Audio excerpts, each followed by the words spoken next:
Hello and welcome to episode 74 of Glitch Report. My name is GnittWitt. Thank you so much for stopping by, saying hi, kicking with me today on the stream live over at twitch.tv/GnittWitt, GnittWitt. Thank you so much for checking out the YouTube version of the show. And for those listening on Apple Podcasts, Spotify, or wherever you get your podcasts, thank you so much for joining me today for this week's show. And oh my goodness. You would think, one might think that as the year, kind of winds down, that the news would slow down. And I'm not saying we have, like earth shattering, groundbreaking news here, right? The Game Awards happened last week, the GTA 6 trailer happened. So, what I have for you today is kind of some news stories that I think are going to set the stage for 2024. This is, kind of a lot of companies, games, developers, you name it, kind of laying the groundwork for what we can expect throughout 2024. Um, One of the things that we can expect to not happen in 2024, let's just get into the news right here, right now. One of the things that we can expect to not happen in 2024 is E3. E3 is officially dead, claims and has been confirmed by its organizer. Now, if you don't know, E3 was the game industry's flagship annual event organized by the Entertainment Software Association, the Your Friends and Mine over at ESA, and has now been confirmed to be dead. A couple things I want to note is that they have skipped E3 for some time. E3 has not been happening for a while now, partially due to the pandemic. So if I pull up the list here, because the reason I'm pulling up the list of events, I just want to stress, is because a lot of people are saying, oh, COVID killed E3, COVID killed E3. And that's not the case. I got to get my facts straight before we dive too deep into this. So the last in-person E3 event was 2019. That ran from June 11th to June 13th. That was at the LA Convention Center, headlined by companies like Bethesda, Devolver, Microsoft, Nintendo, Square Enix, and Ubisoft. Sony had opted out of being at E3 in general. And this is, of course, where games are announced and trailers and reveals, and sometimes even consoles are new consoles and hardware are shown off. So, this is a relatively a big event. All things considered, for the Game Awards, or sorry, for the game industry. So E3 2019 was the last physical in-person event. E3 2020 obviously canceled. That was due to the COVID-19 pandemic.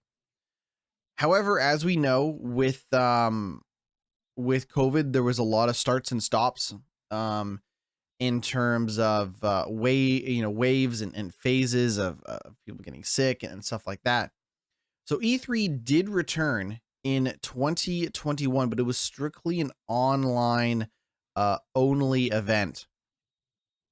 And that was the final E3. That was, like, as far as the history books are going to say, E3 2021 was the last E3, because E3 2022 was canceled. Now, a lot of that was due to again, concerns around COVID. E3 2023 was canceled, but that was due to a lack of interest and attendance of major publishers. Companies like EA, Ubisoft, Square Enix, Bethesda, Microsoft, Nintendo, Sony. They just weren't that interested in showing back up again. And I think that is such a crucial part of the ultimate demise of E3. First and foremost, nothing stays dead forever. Nothing. So I would not be surprised in 2, 3, 4, 5 years. I'm not going to put a date on it. I'm not trying to be like, oh, well, I predict, like, the cynic in me says that nothing stays dead forever. And because of that, E3 will most likely come back, and it could be repackaged and represented as a nostalgia play. But the thing that has kind of replaced E3, the big event that has replaced E3, we can look at as Jeff Keighley's Summer Game Fest. Now, you might know Summer Game Fest as being a live stream that you watch on your phone or on your TV, on YouTube, on Twitch. But the other thing to note is that there is a physical event that happens at, in Los Angeles during Summer Game Fest. However, it is a much more low key and cheaper event for attendees and for those that are actually presenting games.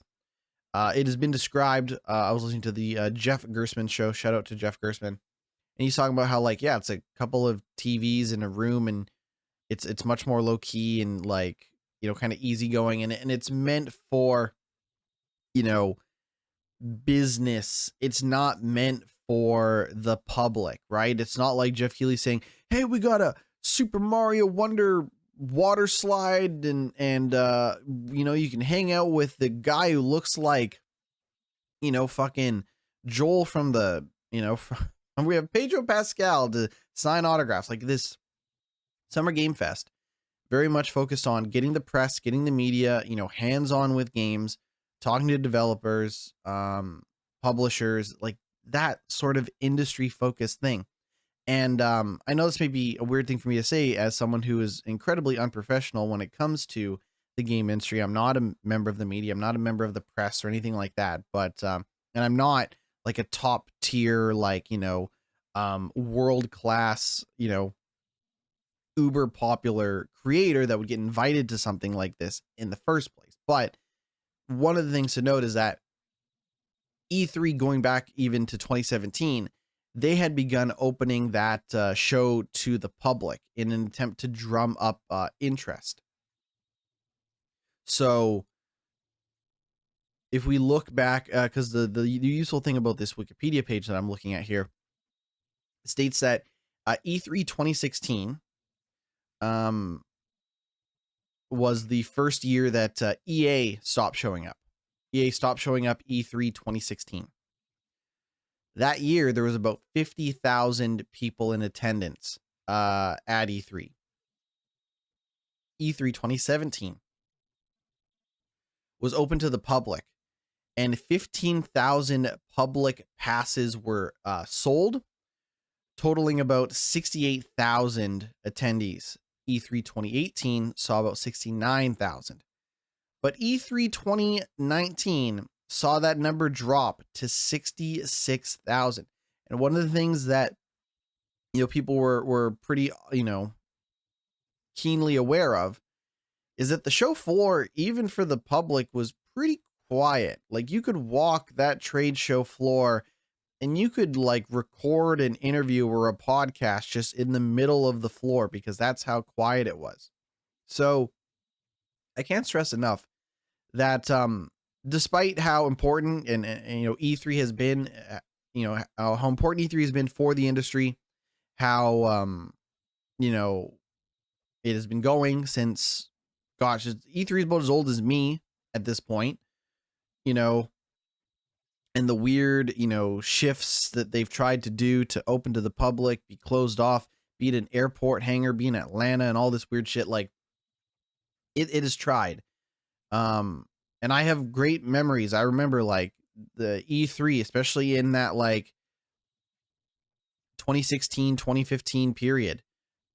The press conference where they showed off the PlayStation 4 and all that shit. I remember being like, I'm going to take the day off work. I'm going to sit down and I'm going to just hang out with my friends and some friends come over, and we're just going to sit around. Basically it was a big deal. E3 was a big deal. And I remember hanging out with friends being like, yo dog, let's just chill at my place for the whole day, basically. Eat some garbage food and watch some trailers and presentations and interviews and stuff like that. So Like, you have a lot of people that are like, oh, E3 is terrible, E3 is irrelevant, E3 is trash, whatever. And yes, the last couple of years before the pandemic, because, like, again, I can't stress enough, it wasn't just COVID that killed E3. I would argue that if COVID never happened, E3 would probably find itself in a similar position now. It just might take them another year or two to realize what they have realized now. If we go back to kind of the statement that the ESA put out, ESA wrote, after more than 2 decades of hosting an event that has served as a central showcase for the US and global video game industry, the ESA has decided to end E3. We know the entire industry, players and creators alike, have a lot of passion for E3. We share that passion. We know it's difficult to say goodbye to such a beloved event, but it's the right thing to do given the new opportunities our industry has to reach fans and partners. And of course, that is E3, created in 1995. Here's the other thing. One of the reasons that E3 was really starting to lose relevancy and was struggling to get people to attend this physical event is that physical events are expensive, right? Like, physical events are not cheap for public, to show up. For developers, you're gonna make a booth, you're gonna, take time. One of the big problems with E3, in terms of giving developers a good reason to show up, is that you actually need to, especially if you're going to present a game. Let's say you as a developer are going to put out a hands-on trailer, hands-on demo. You're going to put a part of the game available at E3 for the public or the press or behind closed doors or whoever, appointment only. You're going to let people play your game. So here's the problem, is that a lot of your development resources leading up to E3 will not be spent improving the final product, the game that people eventually play when the game comes out 6 months from now. You will instead spend that time working on polishing a demo that 50, 100, 1,000, 2,000 people see. So you spend all that time making sure that the demo isn't a hot mess, that the demo is functional and shows off the game in the best light, instead of actually spending time making the game in the best way possible. Now, obviously, there is value to having demos for games, but what we typically see now is open betas for games, open, pre-alpha testing, right? Like, I got access to that Suicide Squad Kill the Justice League, pre-alpha testing, whatever they're calling it, right? And of course, as part of that deal, I had to sign a legal document saying that I would not talk about the quality or the nature of that game in any way, shape, or form. So I'm not.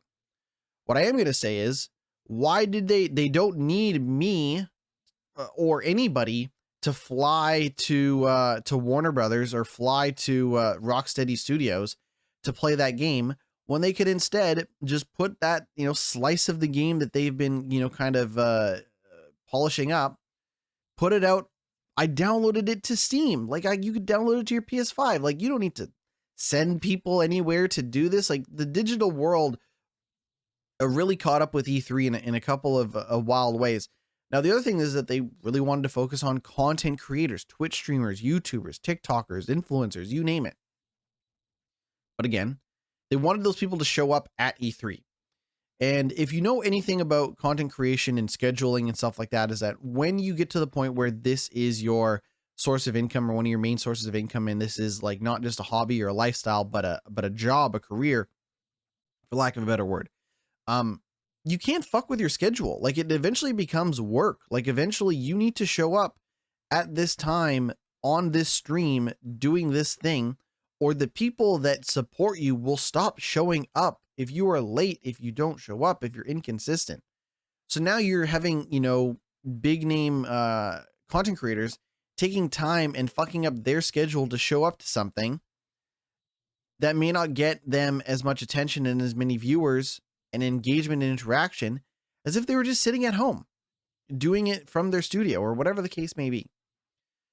We can kind of go on, game publishers also, kind of questioning the relevance, in that digital world, because Sony can just put up if Sony wants to announce the sequel to God of War Ragnarok, they can just put it on a YouTube video and put it out there, right? Rockstar can just, here's the GTA 6 trailer, just watch it on the internet. You don't need to go anywhere to do it, right?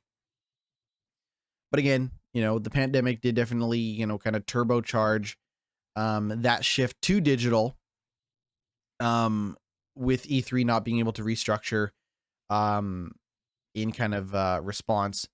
E3 was due to return to its first in-person show in 4 years this summer as part of a multi-year deal with Penny Arcade Expo organizer ReedPop.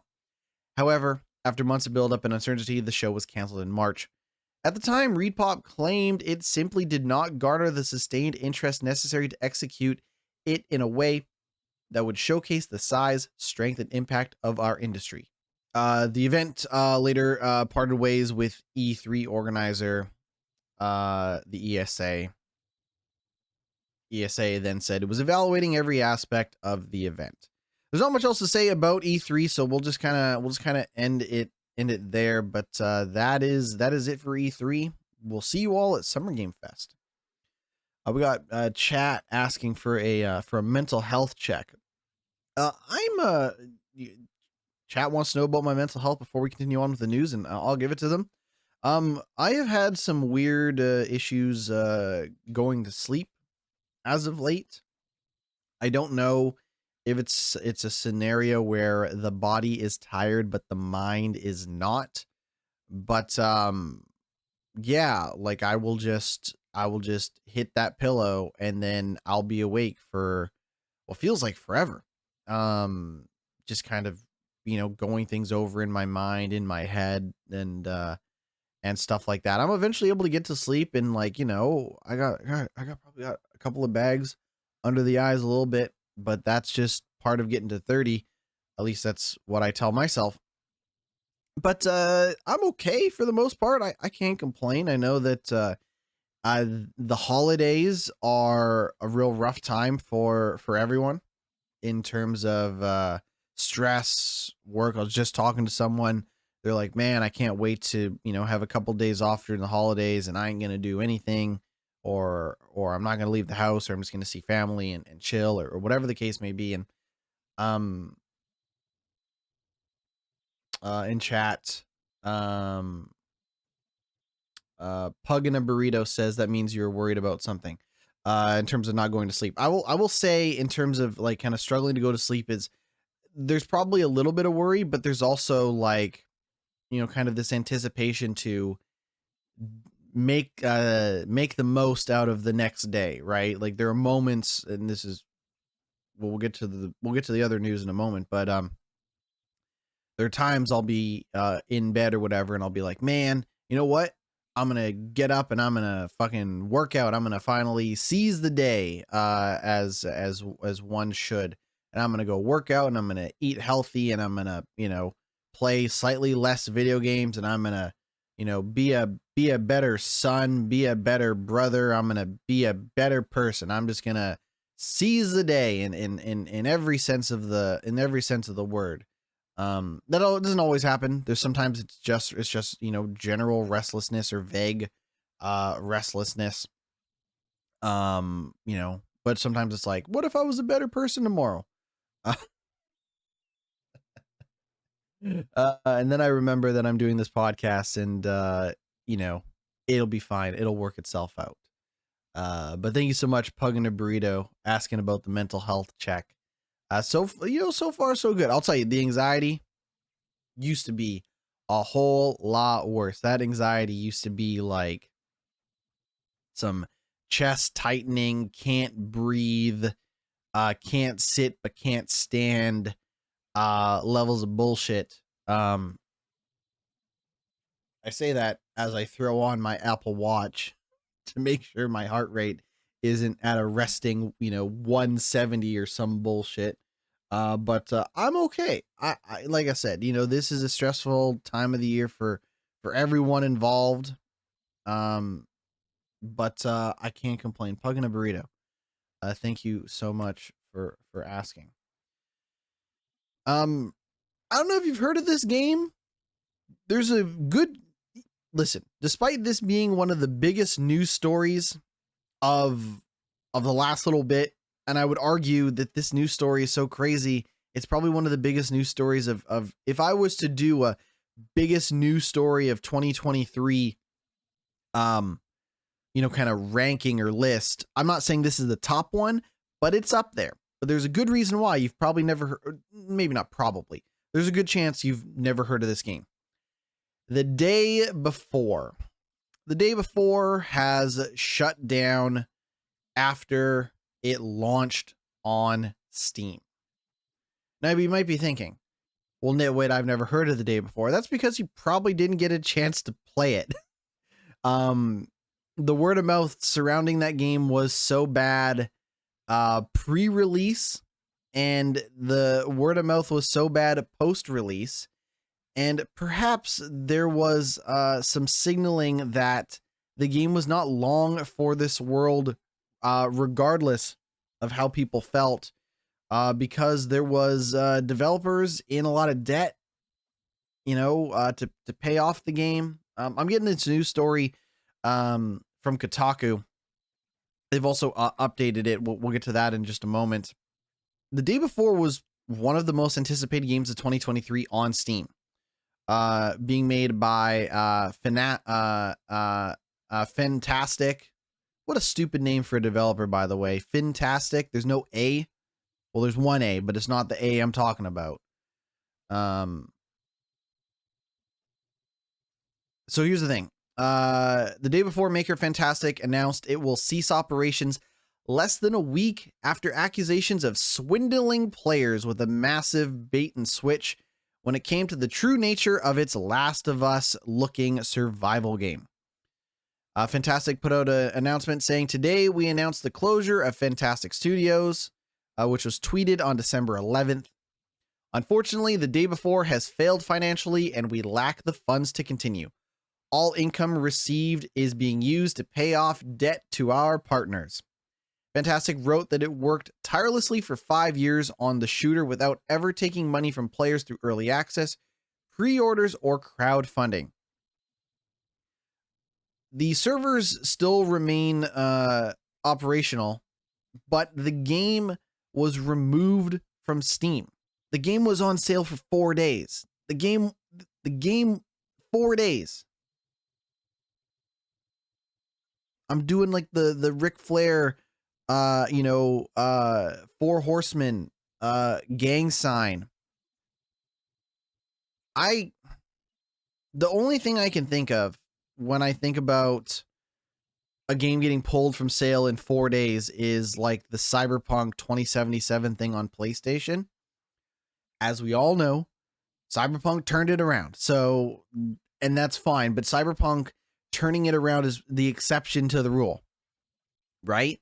When you have no money left to work on a game, when people say that you've straight up lied about the nature of the game and what that game is, in the case of the day before, it's not good. And I would argue that unless that game hit with positive response, it was never going to last. There was a statement that said, we apologize if we didn't meet your expectations. We did everything within our power, but unfortunately we miscalculated our capabilities. Creating games is an incredibly challenging endeavor. Fantastic was also denying accountability for the mess surrounding the day before.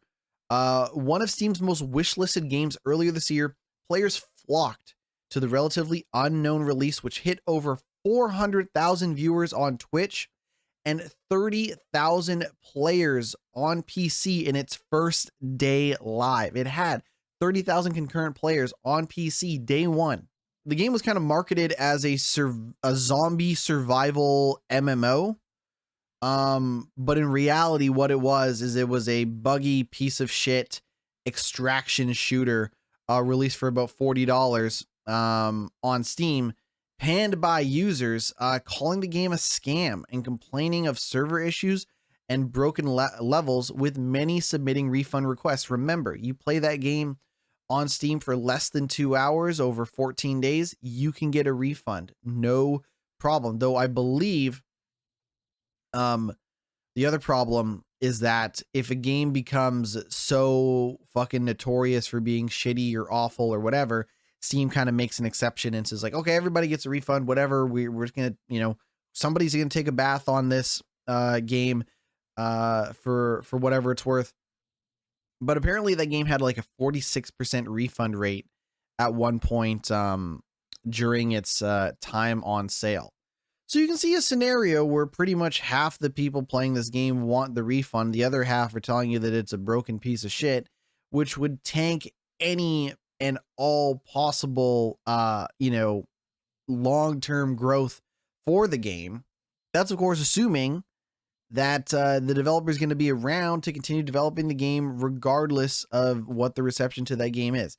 Just a real crazy story. And I will say, I saw trailers.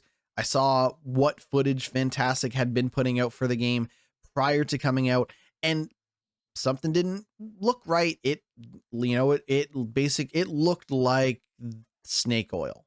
It looked like, listen, surprise, surprise, snake oil turns out to be snake oil. But, and I'm not like, oh, see, I told you so. Like, people don't know, right? There could be adults who are just getting into games who are like, oh, the day before looks cool, maybe I'll check it out, or kids or everything in between. Like, I'm not sitting here being like, you guys should have known better.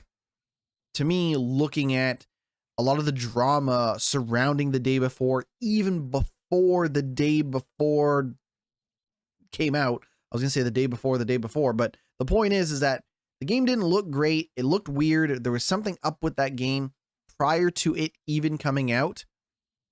And, scam, snake oil, whatever you want to call it, an absolute disaster of a release. Perhaps one of the biggest disasters in gaming releases this year. And, hopefully we've all learned our lesson between overpromising and underdelivering and being hyped for a game that has very little to show of itself pre-release. Ubisoft has delisted The Crew, which will no longer be playable starting in April of 2024. This is the good, well, if any of the Crew games were good, if any of the Crew games are good enough to be considered quality video games, it's the first one.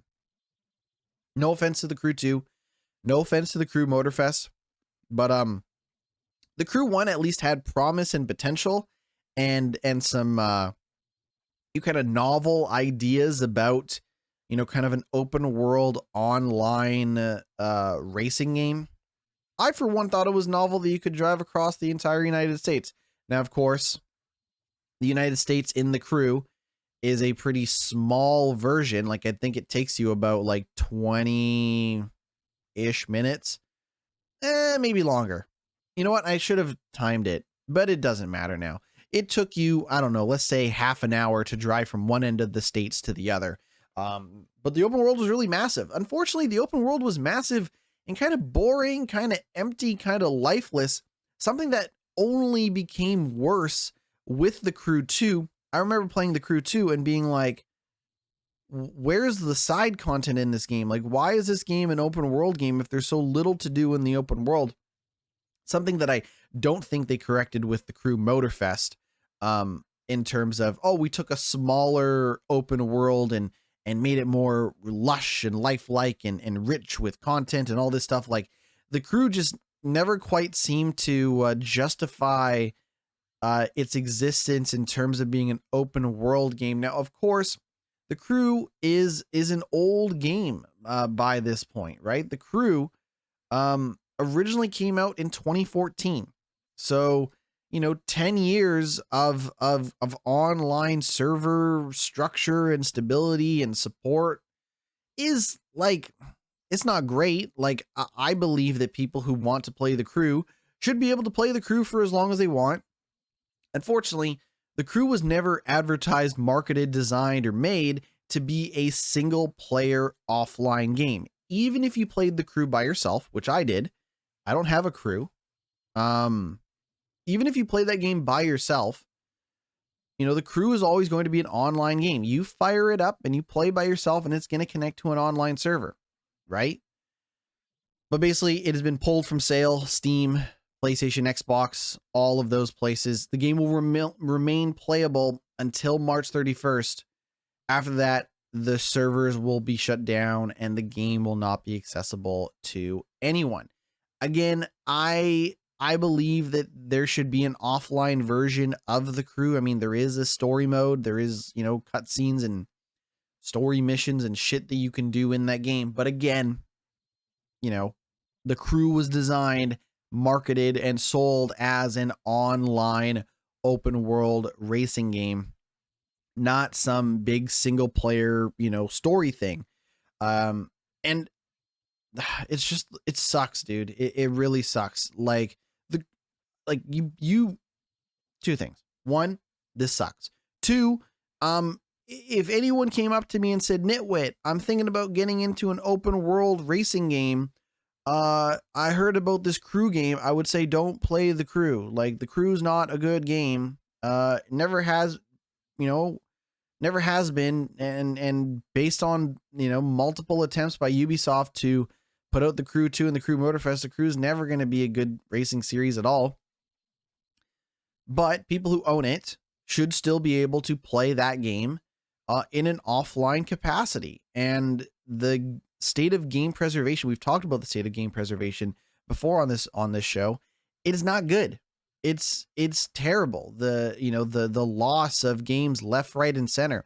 Some games have a little bit of online service, so you can still play, you know, some Assassin's Creed games, or things like that. You just can't play the multiplayer or the online connectivity. But when an entire game just shuts down, it stinks. And I would love to see, you know, offline support, official offline support from these companies.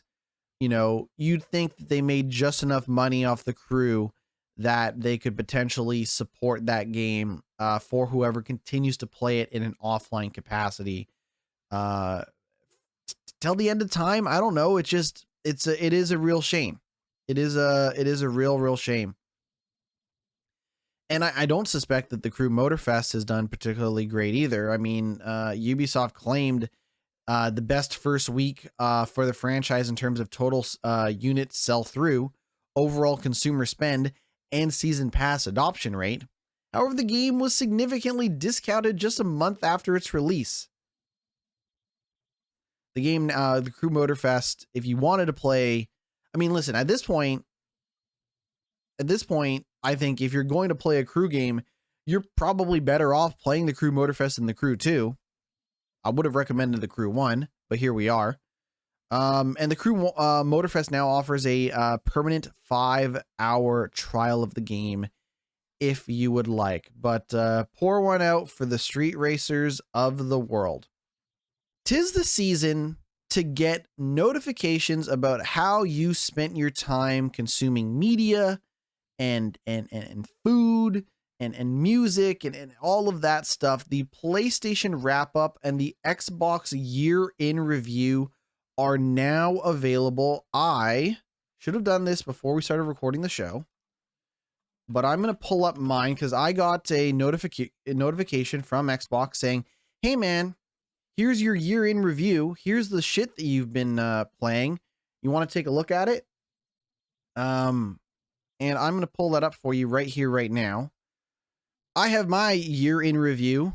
Again, for those that are watching the video version, great, you can see this. For those of you that are watching the audio version, I'm sorry. I will do my best to try to summarize this for you. But basically, if you got your Sony one, it probably looks something similar in terms of, you know, how many hours you spent playing games, how much time you spent per game, what some of your top games are, your achievements and trophies, and all of that stuff here.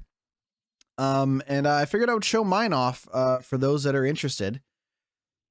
So my 2023 high, so this is from Xbox, and the reason this is from Xbox is because Xbox, it's all tied into the same Windows system. I'm a PC gamer. I primarily play on PC.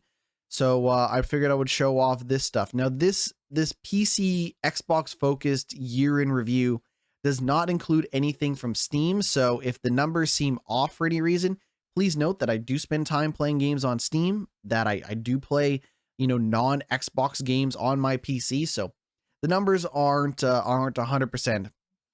But tell you right now, I played a lot of games on Xbox this year.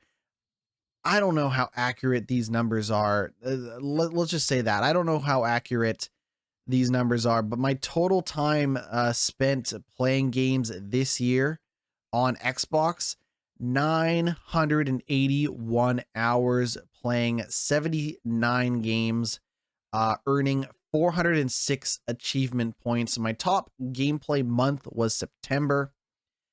33% of my time was spent playing role-playing games, 29% was spent playing racing games, 17% playing shooters, 14% playing action adventure games. According to the stats here, I am in the top 5% for hours played, the top 5% for gamer score. Gamer score is like the number, the points value for achievements, right? So you might get an achievement that's worth 100 points. You might get an achievement that's worth 50 points. Similar to how PlayStation has their uh, gold, silver, platinum, bronze trophies. I'm also in the top 5% for achievements unlocked. Now, this is where the math doesn't quite add up. According to my Xbox year in review, I've spent about 299 hours playing Starfield. Can this go for everyone? I believe, yeah, like if you just, I believe, again, this is all just Xbox data. Pug and a Burrito asking if this can do for everyone. I believe you can just sign in with your Xbox account and or your PlayStation account or whatever service you're using. Nintendo also has a year in review thing. So if you want to know how much time you spent playing Tears of the Kingdom or whatever, you can do that as well. So yeah, the only thing is that Steam is not available yet. My understanding is that Steam's year in review kind of wrap up statistics will not be happening until I believe after Christmas, because that's when it happened last year. So not and again, like Apple Music, like I got an email from Apple Music being like, "Hey, GnittWitt, did you know you listened to a lot of Blink 182 this year?" And I'm like, "Yeah, I know that. I thank you. I know." But thank you for showing me this data. Spotify, of course, Spotify Wrapped does this. So check your emails. You might have gotten emails about this stuff, or just kind of Google for PlayStation or Xbox, Nintendo, Spotify, Apple Music year in review, and go from there. Here's where the numbers do not quite add up. Starfield, apparently I put 300 hours into Starfield, which is not right. That's wrong. I must have either left that game paused for half the time I spent playing it, because I just went and looked at my save for Starfield. I've beaten Starfield once. I started doing New Game Plus in Starfield, and I only have about 120 hours in Starfield. So I don't quite know where they got the numbers from. But according to Xbox, I put 300 hours into Starfield. According to me, I've put about 200. According to me, I've put about 120 hours into Starfield. But Starfield is my number one most played game on Xbox.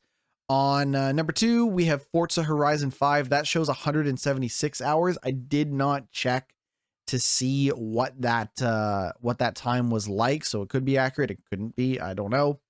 And then my third top played game was Forza Motorsport. So we got Starfield at number one, Forza Horizon at number two, and Forza Motorsport at number three. And then there's an ad for Game Pass Ultimate on this web page. And then you can like share these stats on social media and all that stuff if you want. It'll also give you recommendations. So if you like click on Starfield, you can click on like more games like this to see what other games are like Starfield. I'm opening up this page. Oh, I don't really care about Xbox's year in review. Apparently, people played 36,000 games on Xbox. They earned 4.5 billion achievements. Yeah, that's great. That's great. We'll switch back to me now. But that is my year in review. You can check out your year in review on whatever service you are using, if that is your thing. But obviously this stuff has become very, very popular, right? Like, people are constantly posting about how much Taylor Swift they listened to this year. I'm not picking on anybody for anything. I'm not here to kink shame. I'm not here to be like, oh, I can't believe you put 200 hours into Call of Duty Modern Warfare 3. Man, I don't give a fuck. I'm just saying that, that data has become very, very popular in terms of, kind of social zeitgeist, water cooler moments with your coworkers and stuff like that. And, for me, like, there were a lot of games on that list. Like, it continued to show me more and more of the games that I played, right? There are going to be some people that are like, yeah, I put 400 hours into NBA 2K24 this year, and I put 200 into Call of Duty, and that's it, right? Like, there could be those people, right? I can tell you that I've certainly put more than 1,000 hours into gaming this year. I've probably spent close to 20% of this entire year living playing video games, and I hope to do just that. I know Phil Spencer also put out, he shared kind of his data. Phil Spencer, Uncle Phil, head of Xbox, apparently put 917 hours into playing games this year, which is quite something. He spent about 148 hours playing Starfield, 143 playing Diablo 4, and 124 playing Pillars of Eternity. And you might think, for a gaming CEO, how does he have the time to do that? Well, because gaming CEOs is not a real job. That's why. Phil Spencer is actually an unemployed bum. I'm joking. Let's move on here and talk about AEW Fight Forever. And just one moment here. All right, we're back. We're back. AEW Fight Forever. You know it, you love it, you can't get enough of it. Well, we got some problems with AEW Fight Forever. The problem with AEW Fight Forever is that players are upset about AEW Fight Forever charging $7 for its new arcade mode. The new mode has players taking on 10 randomly selected wrestlers in a row. So the new mode is called Beat the Elite, something that CM Punk knows a whole lot about, if I had to guess. You take on, looking at the data here, the article from Video Games Chronicles, you take on 10 randomly selected wrestlers one at a time before facing off against a final boss. The bosses in the game will be people from the Elite, including Kenny Omega, Matt Jackson, Kenny Omega, Matt Jackson, Nick Jackson, or Hangman Adam Page. However, some players are welcoming the addition of new content. Others are complaining that the new mode costs $7 instead of being available as a free update. Many comments on YouTube are similarly negative. Users saying, I understand paying for new wrestlers, but paying for new modes isn't how it's supposed to work. This should be a free update. And, they put out their season 2, so they're doing their season 2 of season 2 of the game, I believe, features 3 wrestlers. You get the Acclaimed and you get Tony Storm. But of course, because it's a wrestling game, you don't get current Tony Storm. You get the Outcast Tony Storm. You do not get timeless Tony Storm. There's nothing timely about this release of Tony Storm, because it is her with like the Princess Leia, like, I don't know what you call it, that she had hair that was like in a bun or something. There's like two buns on her head or whatever. And but you get Tony Storm from the Outcasts. You do not get timeless Tony Storm. Now, I don't remember off the top of my head how much the the new season pass costs. I'm going to go to Steam right now, because I am an investigative journalist, damn it, and I'm going to tell you how much that costs. AEW Fight Forever. Season 1 costs $30. Season 2 costs 26. Of course, you can get AEW Fight Forever for about $60. You can get AEW Fight Forever Elite Edition for $80, or you can get AEW Fight Forever Bring the Boom Edition, which includes Season Pass 1, Season Pass 2, and Matt Hardy for about $90 if that is your thing. To me, this continues to be a sad reality for AEW Fight Forever. I'm going to be honest with you. If I was AEW, I would be working on a new game instead of trying to update this current game, because this current game is not very good. And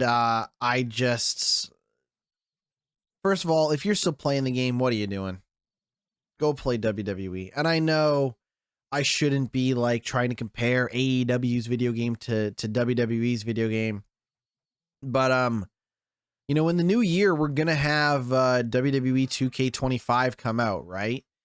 And obviously, that's going to be a more expensive game than AEW Fight Forever. But based on everything I've seen and played, the WWE games, especially as of recent, are way better than that AEW game. And the fact that they are kind of nickel and diming people to death in terms of roster updates, out of date roster updates in AEW Fight Forever, and arcade modes and stuff like that. Like, it's just kind of gross. Like, it's just kind of gross, and it gives me even less hope for the future of AEW games. But hey, maybe they'll turn it around. Who knows? Speaking of maybe turning around a game, well, the game's good. People like this game. It might have been snubbed at the Game Awards, but people like this game. Marvel's Spider-Man 2 is getting a update, including adding new game plus to it, but it has been delayed into early 2024.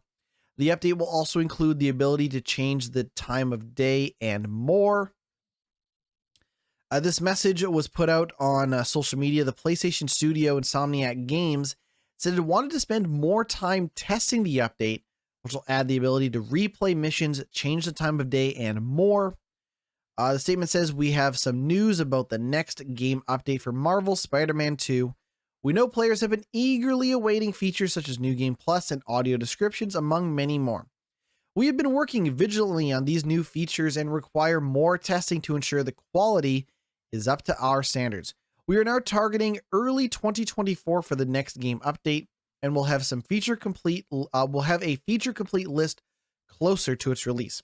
We've heard your feedback, and we'll be adding some highly requested features, including the ability to change the time of day, swap tendril colors, replay missions, just to name a few.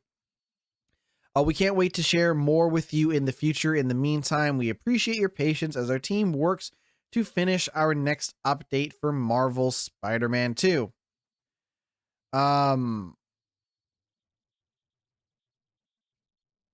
So here's the thing. This kind of got me thinking, right? Like, when is the right time to get into a video game? Like, when is the right time to play Spider-Man 2?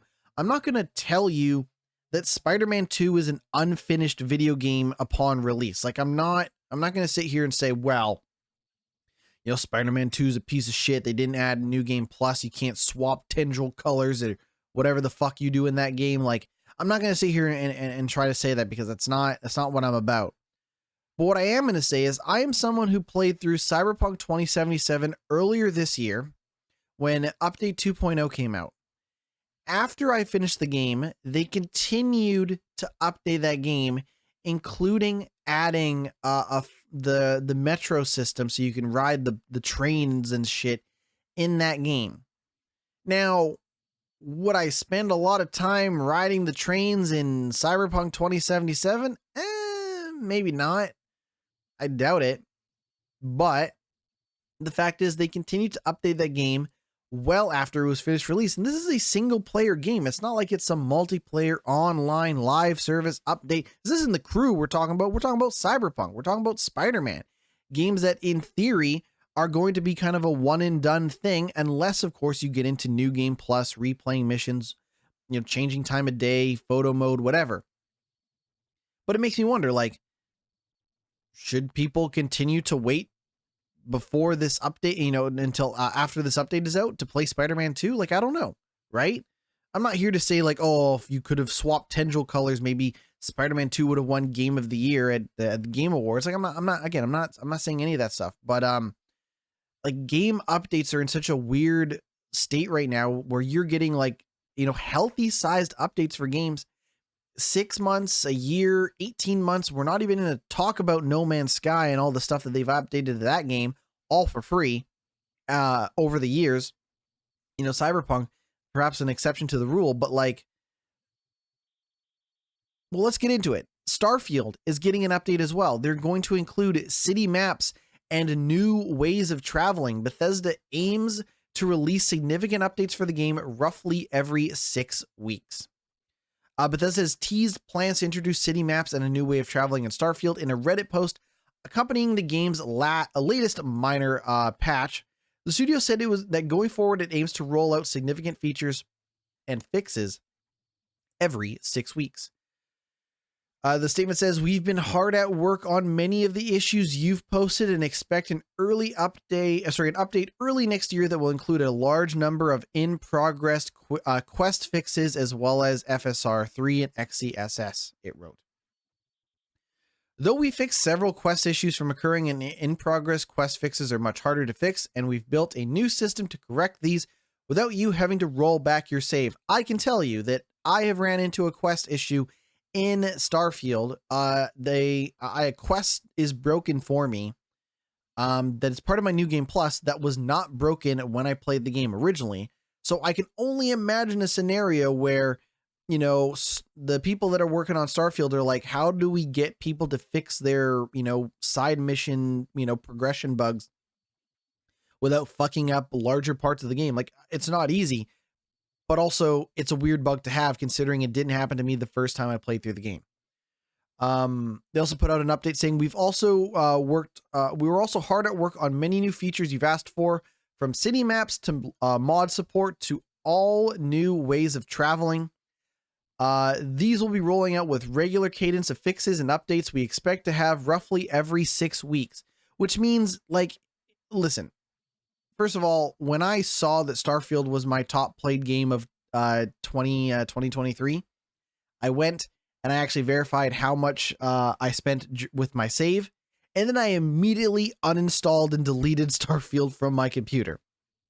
That is, of course, to say that maybe I come back to that game in 12 weeks, like 6 to 12. Like, if they're doing it every 6 to 12 weeks, I'm thinking that there's not going to be enough substantial content and updates and fixes to get me back into that game. Because, like, listen, I left a lot of stuff, unfinished in Starfield. I might have finished that main story, but there's a lot of shit that I have yet to do in Starfield. Maybe because I'm not interested, maybe because it's not good enough, maybe because it's too broken. I couldn't quite tell you all the reasons why I stopped playing Starfield, other than I was fucking done with the game. That being said, Bethesda is not done with the game.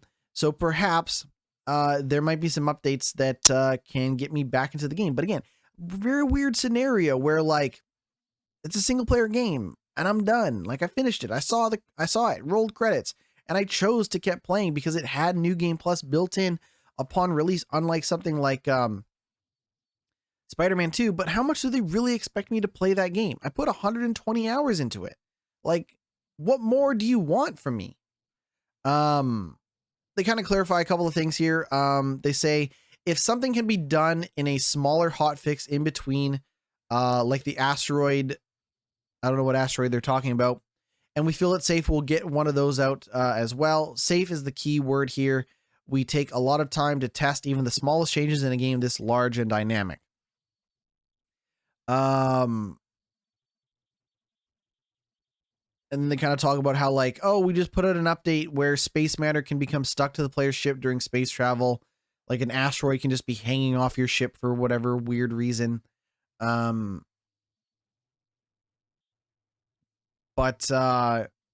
yeah, like, I'm excited. Like, I would be lying if I said I wasn't excited about what, Bethesda has cooking for Starfield. But good God, man, the game came out in September and I played a lot of it, and I don't know what more they want from me in terms of engagement for this game. Obviously, they have the expansion. I bought that stupid expansion pass for Starfield, so I expect that there'll be significant single player story based content eventually. But considering they're putting out these free updates, who knows when that expansion will be coming out? And also, speaking of who knows when this Bethesda update will come out, Fallout 4 has a next generation update in the works, but it has been delayed to 2024. So they're going to do an update for Fallout 4 for PlayStation 5, Xbox Series X and S, and PC.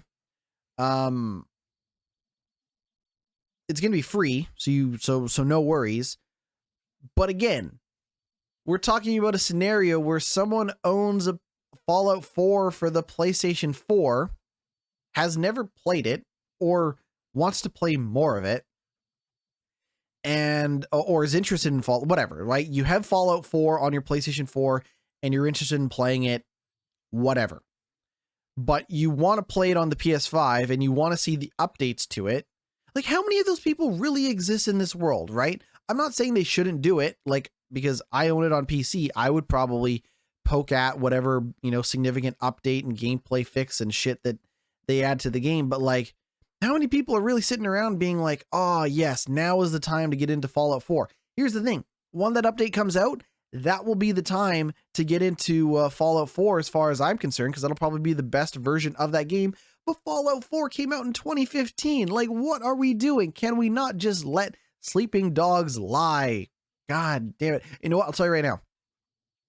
When I think about people who own PlayStation 5s and own Fallout 4 and would potentially get into playing Fallout 4 somewhere in the future, I can think of like one person. I know one person, and it's not a diss on that person or the nature of things, but like, I literally can only think of one person who has not played Fallout 4 but owns it, who could benefit from this update. And of course, everyone can benefit from the update. I'm not saying that no one can, but is this going to be the last update that we see for Fallout 4? Or like are we going to be talking about, the next big Fallout update this time next year? But they're currently looking at a 2024 release for this Fallout 4 update. It will include performance mode features for high frame rates, quality features for 4K resolution gameplay, bug fixes, and even Creation Club content.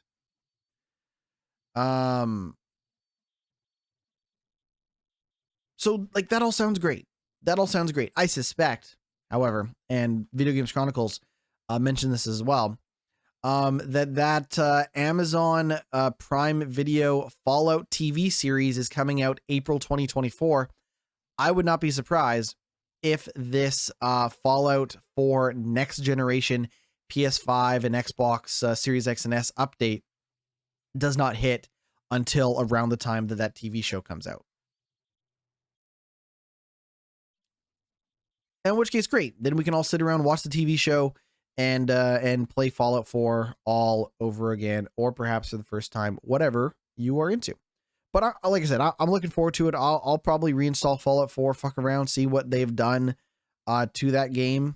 So I'm curious. Like, I'm not shitting on it, but I'm not like shitting on it for existing. I'm just shitting on it because it's just so crazy that this 2015 game continues to see updates. And like, from a standpoint of like, when's the best time to play Fallout 4? Like, I would have said, I don't know when the PS5 came out and you just put the PS4 version in. But since they're doing that update to make it a PS5 version, I guess now would be the time. Oh my goodness. How much more news are we going to do? We'll kind of just very quickly, Fortnite Festival. If you've not checked out Fortnite Festival is the rock band inspired rock band. They put Rock Band into Fortnite, okay? They put Rock Band into Fortnite, and you can play songs in Fortnite with, people. And it's all free. I think you have to pay for songs, I believe, but like the Fortnite festival is free as part of that big Fortnite update that includes the rocket racing game and Lego Fortnite. But PDP have been teasing a new guitar controller for Fortnite's Rock Band like mode. Of course, that Rock Band like mode being Fortnite Festival. Thank you to the chat. Pug and a burrito, thank you for reminding me to drink some water. I can only imagine what my voice sounds like after all this talking. Anyways, guitar controller support is coming to Fortnite Festival in the new year, but perhaps new controllers coming as part of this as well. That's all. I haven't had a chance to play Fortnite Festival. Listen, I can only play so many video games, and I spent most of my time playing Persona 4 Golden, so forgive me for that. I will say, I want to check out that Fortnite Festival and all of its stuff, and I do also want to check out the finals, so perhaps I will be able to report on the Fortnite front lines next week.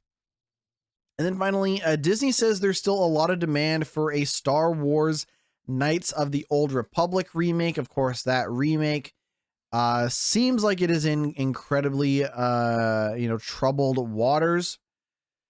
The game was originally announced in 2021 as a timed PS5 exclusive. However, the remake has been beset by problems over the last couple of years, and recently there have been conflicting reports about whether it remains in active development. Though Disney's head of gaming said, "Not a lot I can say on the point for some hopefully obvious reasons, but KOTOR is obviously an incredibly popular game, one that we are incredibly proud of and think there's still lots of demand for." Problem is, Embracer-owned studio Aspyr and Saber Interactive were both confirmed to be working on the game in May of 2022, and it was later claimed that Saber had taken over development of the remake entirely. It was also claimed last month that the game was no longer in active development. Bloomberg reporter Jason Schreier said he'd heard that this was incorrect. He said, "Can't say whether the KOTOR remake will ever actually come out, but yes, 2 people from Saber Interactive tell me they're still on it, despite recent rumors that nobody's working on the game." Whew. Well, we made it. We got through news together. I'm going to drink some more water.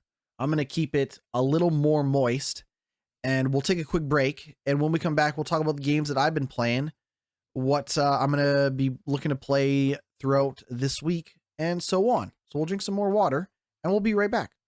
Welcome back to Glitch Report. I continue to be your host, GnittWitt. I've not gone anywhere. I am just more wet than last time we spoke. I'm more moist. I have more water. Isn't the body like 70%? Why do I need to drink water if the body is 70% water? Explain that to me, science. It doesn't matter. Science can say whatever it wants. Because I'm going to talk about the games that I have been playing. Let me pull up my list here. This week, like last week, I've spent a majority of my time playing through Persona 4 Golden. Oh gosh, I want to say I'm like 45. I want to say I'm about 45 hours into Persona 4 Golden, and I'm getting close to the end. I probably have, gosh, if I had to guess where I'm at in Persona 4 Golden, 45 hours in, I'm going to say I probably have about 20-ish hours left. I don't know if I'll be able to get it done by this time next week, though I do expect to be done Persona 4 Golden by the end of the year. Persona 4 Golden, a hell of a game. I have really enjoyed almost everything that they've done to update, the game, considering how old Persona 4 is. I mean, again, Persona 4 is a PlayStation 2 game.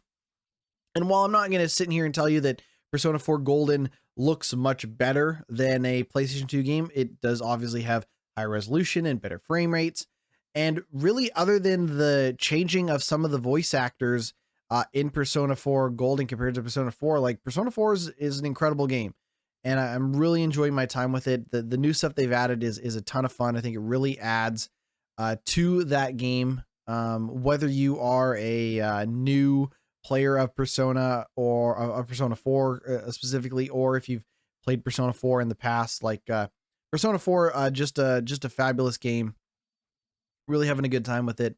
Though, I mean, it is a long game, and that story takes a long time to get going.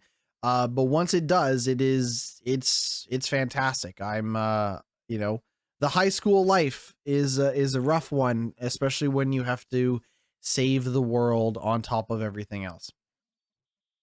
Like we mentioned, I've been playing a little bit of Starfield. I briefly fired up Starfield, played a little bit of that, checked the status of my save game to compare with what the Xbox year in review was. And again, the Xbox year in review was quite off, but the point is that, like, I am done with Starfield, and I will come back to that game in 6, 12, however many weeks it takes for them to significantly update, improve, and build upon what that game is. I don't feel like this is the last time I ever play Starfield, but I've played a lot of it as of late, and I don't know what else it's going to take to get me to come back. But if Bethesda and Microsoft are, trying to put their best foot forward and continue to update that game, great, more power to them. I will play that game when it seems like there's more for me to go back to. Forza Horizon 5 is, I've been, it's weird. The top 3 games that I've been playing this year are games that I am still playing today. Continuing to play some more Forza Horizon 5. Usually I will just fire it up really briefly and mess around, do a race or two in Forza Horizon. In Forza Motorsport, still playing that. But in the case of Forza Motorsport, like, because I haven't done every race, I haven't finished every career mode challenge, um, I'm just kind of going through the motions of Forza Motorsport, playing through career race after career race after career race, just trying to, finish up that career mode in the game. And I think once I'm done the career mode in Forza Motorsport, I just don't know how much I'll return to it over Forza Horizon. Again, my thing with Forza Horizon is that it is a much better looking game, um, except for some of the weather effects and the day and night effects in Forza Motorsport. And the other thing is that Forza Motorsport is just a little too rigid, a little too empty, a little too hollow, a little too stiff of a racing game in terms of what the options are for how you choose to engage with that content, how you play that game. And Forza Horizon is very much a fun first racing game. And I suspect that I will continue to be playing Forza Horizon well into 2024. Though I'm curious to see if they add any more significant content updates to Forza Horizon in terms of new game modes and things like that. I see that they just put out Far Cry 6 on Game Pass. My time spent playing Far Cry 6 I did not love, but perhaps I should go back and play some more of it. I don't know. Now that it's on Game Pass, I guess I won't have to worry about spending money to play it. But yeah, they just put Far Cry 6 out on Game Pass. They also did Pillars of Eternity Definitive Edition on Game Pass. Oh, Goat Simulator 3 is on Game Pass. Maybe I should just throw my life away and become a Goat Simulator 3 streamer. Would you watch me play Goat Simulator for like 4 hours a day, every day for the rest of our lives? Probably not. Why would you? Why would I do that to myself? But I don't know. Plugging a burrito saying yes. Play Goat Simulator 3. I should mess around with Goat Simulator 3. I remember liking Goat Simulator 1. So, well, like is a strong word. No, I liked Goat Simulator 1. I really did. There's no Goat Simulator 2. There's no Goat. There is no Goat Simulator 2. There's just 1 and 2, 1 and 3. You know what? I did not play all the stuff that they added to Goat Simulator 1. If we go to Steam right now, type in Goat Simulator. I never played the Goats in Space or the Goat Z or Goat Simulator Payday. I never played Goats in Space or Wastes of Space or whatever they call it. Oh, Goat Simulator 2 is only on mobile. Okay. I did play Goat Simulator 1 on mobile as part of Apple Arcade, and I just thought to myself, man, the game's not an amazing controlling game in the first place. That's a joke. I get it. No issues there. But playing Goat Simulator 1 on a phone seemed crazy. But yeah, I don't know. Maybe we'll check out some Goat Simulator 3. We'll have more to talk about that on next week's show. But kind of for the next week, really want to wrap up my time with Persona 4 Golden, get to the end of that. I also really want to check out the finals. I know we talked about the finals last week. I have not had a chance to play the finals, but it seems super cool. And now we have Goat Simulator 3 on my radar as well. I meant to get that Ubisoft subscription service and check out Avatar, the Lost Pandora, the Frontiers of Pandora, Pandora's Box, whatever that game is called. I've not had a chance to do that yet. I did look at some footage of it. I will say, I don't particularly care about Avatar, the game, the games, or the movies. I saw Avatar 1. I did not see The Way of Water. So I don't particularly care about Avatar, but that game looks really pretty, from a graphical standpoint. It looks really, really nice. And in terms of it being a Far Cry game with some kind of twists to the formula, I am still interested. I just don't know if I'll get around to playing Avatar before the year's up, because we got 2 more shows and then the year is over, right? We got next week and we got the week after, and then that is it for 2023. And I haven't even thought about, I've been thinking about it. I will say I've spent more time thinking about it this year than last year. I still don't know what I'm going to do for Game of the Year content. Last year we did a Game of the Year podcast. We did a special additional podcast. Last year we did a Game of the Year podcast. And I am thinking that we stick to that formula if we do something. But in terms of what awards I would give out, what I'm going to talk about and stuff like that, I just haven't quite figured that stuff out yet. And to be honest, considering most of my time spent playing games this year was spent playing non 2023 games, I'm working on a list of some of my favorite games from this year, and I can tell you what some of my favorite games are, but so much time was spent playing non 2023 games that I'm a little torn on how I want to address, Game of the Year 2023 content and stuff like that. So perhaps I'll have an update on what you can expect from Game of the Year stuff from me next week. But for next week, the plan is, in terms of gaming, finish up Persona 4 Golden if I can, check out the finals, mess around with some Goat Simulator 3, and hopefully have a lot more to say. I know that there's some big sales going on for games. I know the Epic Games sale is happening now. If I had to guess, that Steam sale is probably going to start on Friday. If I had to guess, Steam sale probably starting on Friday. And of course, if you're on PlayStation, Xbox, Nintendo, I'm sure there's sales abound for all of that stuff as well. Maybe I'll come back and say I bought a bunch of video games and talk about that.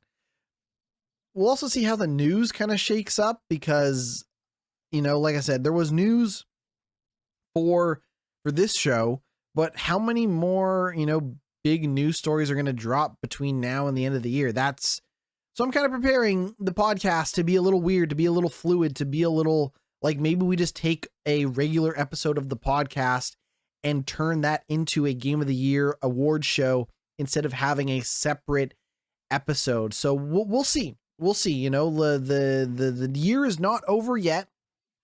So we will figure that out, and I will figure that out, and I'll report back with all of the updates. But I think that's going to do it for this episode of Glitch Report. I have been GnittWitt. You can find everything that I do over at my Linktree, linktree.com/GnittWitt. GnittWitt at Twitch, Twitter, YouTube, Instagram, TikTok. I got to get back to making some more content outside of the podcast.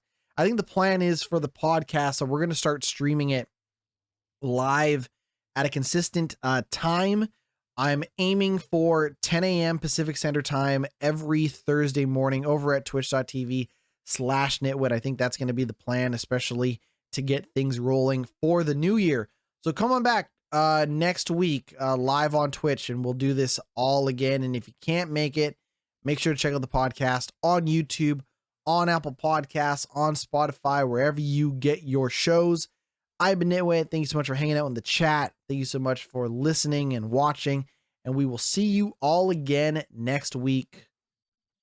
Happy holidays. Don't let the malls kill your will to live. Don't get disgruntled by the holiday hustle and bustle. We will see you all again very soon. Take it easy.